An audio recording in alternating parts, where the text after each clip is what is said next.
ಎಲ್ಲರಿಗೂ ನಮಸ್ತೆ. ಇವತ್ತೇನು ಸ್ಪೆಷಲ್ಲು? ಇವತ್ತು ಹಾಗಲಕಾಯಿ ತೋರಿಸ್ತಾ ಇದ್ದೀನಿ ಪುಟಿ. ನೋಡೋಣ ಹಾಗಲಕಾಯಿ ಪಲ್ಯ ಮಾಡೋದು ಹೇಗೆ ಅಂತ. ನೋಡಿ, ಈಗ ಹಾಗಲಕಾಯಿ ಫಸ್ಟಿಗೆ ಅದರಲ್ಲಿ ಬೀಜ ಇರುತ್ತೆ, ಅದು ಬೀಜ ಎಲ್ಲ ತೆಗೆದ್ಬಿಟ್ಟು ಈಗ ಹೆಚ್ಕೋಬೇಕು. ಈಗ ಯಾವ್ದಾದ್ರು ಹೆಚ್ಕೋಬೋದು, ಇಲ್ಲಾಂದರೆ ಚಿಕ್ಕದ್ರಾಗಾದರೂ ಹೆಚ್ಕೋಬೋದು. ಚಿಕ್ಕದ್ರಲ್ಲಿ ಹೆಚ್ಕೊಂಡ್ರೂ ಚೆನ್ನಾಗಿರುತ್ತೆ, ಈಗ ಹೆಚ್ಕೊಂಡ್ರೂ ಚೆನ್ನಾಗಿರುತ್ತೆ. ನಾನೀಗ ಹೆಚ್ಕೊಂಡ್ಬಿಟ್ಟು ಒಂದು ಪಾತ್ರೆಯಲ್ಲಿ ಹಾಕ್ಕೊತಾ ಇದ್ದೀನಿ. ಆ ಪಾತ್ರೆಯಲ್ಲಿ ಹಾಕ್ಕೊಂಬಿಟ್ಟು ಸ್ವಲ್ಪ ಉಪ್ಪು ಹಾಕಬೇಕು, ಆಮೇಲೆ ಸ್ವಲ್ಪ ಅರಿಶಿನ ಹಾಕಬೇಕು. ಇವೆರಡೂ ಹಾಕಿಬಿಟ್ಟು ಚೆನ್ನಾಗಿ ಕಿವುಚಬೇಕು.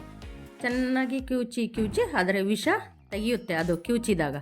ಆಮೇಲೆ ಸ್ವಲ್ಪ ಈಗ ಒಂದು ಬಾಣಲೆಯಲ್ಲಿ ಸ್ವಲ್ಪ ಹಿಂಡಿಬಿಟ್ಟು ಹಾಕ್ಕೊಳ್ತಾ ಇದ್ದೀನಿ.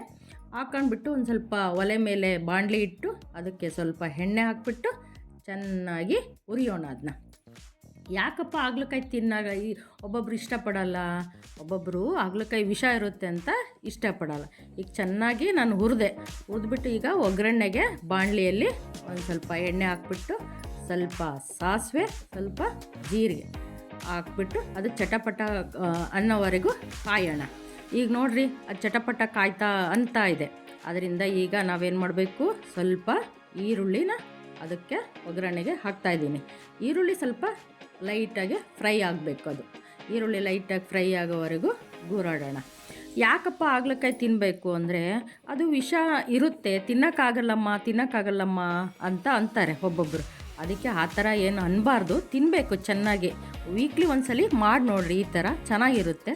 ಸ್ವಲ್ಪ ಕರಿಬೇವು ಹಾಕಿ ಸ್ವಲ್ಪ ಫ್ರೈ ಮಾಡೋಣ. ವೀಕ್ಲಿ ಅದು ವಿಷ ಅನ್ನೋದು ಯಾಕಿರುತ್ತೆ, ಅದು ವಿಷ ಇರುತ್ತೆ, ಆದರೂ ದೇಹಕ್ಕೆ ಆಮೇಲೆ ಆರೋಗ್ಯಕ್ಕೆ ತುಂಬ ಒಳ್ಳೆಯದು. ಆದ್ದರಿಂದ ತಿನ್ನಬೇಕು. ವಿಷ ಇರುತ್ತೆ ಅಂತ ಅಂದ್ಕೋಬಾರ್ದು. ಈಗ ನೋಡಿರಿ, ನಾನು ಟೊಮೊಟೊ ಹಾಕ್ತಾಯಿದ್ದೀನಿ. ಟೊಮೊಟೊ ಹಾಕಿದಾಗ ಸ್ವಲ್ಪ ಮತ್ತೆ ಫ್ರೈ ಮಾಡೋಣ. ಅದು ಸ್ವಲ್ಪ ಮೆತ್ತಗಾಗೋ ತನಕ ಸ್ವಲ್ಪ ಫ್ರೈ ಮಾಡೋಣ.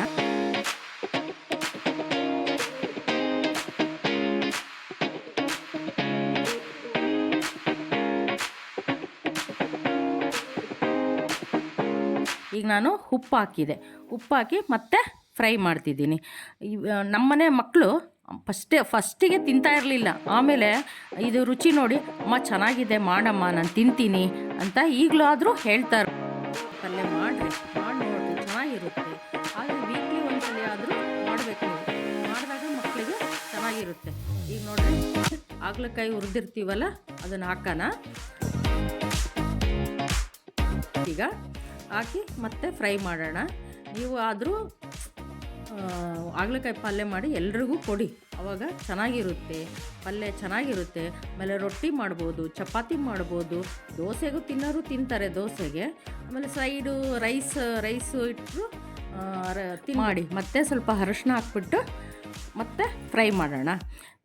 ನಮ್ಮನೇಲಿ ಎಲ್ಲ ಥರದ್ದು ಪಲ್ಯ ಮಾಡ್ತೀವಿ ನಾವು, ಇದೇ ಥರ ಅಂತ ಅಲ್ಲ, ಎಲ್ಲ ಥರದ್ದು ಪಲ್ಯ ಮಾಡ್ತೀವಿ. ನಾನು ಫಸ್ಟಿಗೆ ಸ್ವಲ್ಪ ಹುಣ್ಸೆಹಣ್ಣು ಬಿಸಿ ನೀರಲ್ಲಿ ಕಲಿಸ್ಕೊಂಡು ಇಟ್ಕೊಂಡಿದ್ದೆ, ಅದನ್ನು ಸ್ವಲ್ಪ ಹಾಕ್ತಾಯಿದ್ದೀನಿ. ಈಗ ಅದನ್ನು ಹಾಕ್ಬಿಟ್ಟು ಮತ್ತೆ ಫ್ರೈ ಮಾಡೋಣ. ಯಾಕಪ್ಪ ಹುಣ್ಸೆಹಣ್ಣು ಹಾಕ್ತೀವಿ ಅಂದರೆ ಮತ್ತೆ ಕಹಿ ಅಂಶ ತೆಗೆಯುತ್ತೆ. ಅದು ಸ್ವಲ್ಪ ಹುಣ್ಸೆಹಣ್ಣು ಜಾಸ್ತಿ ಕಹಿ ತಿನ್ನಲ್ಲ ಅನ್ನೋರು ತೆಗೆಯುತ್ತೆ.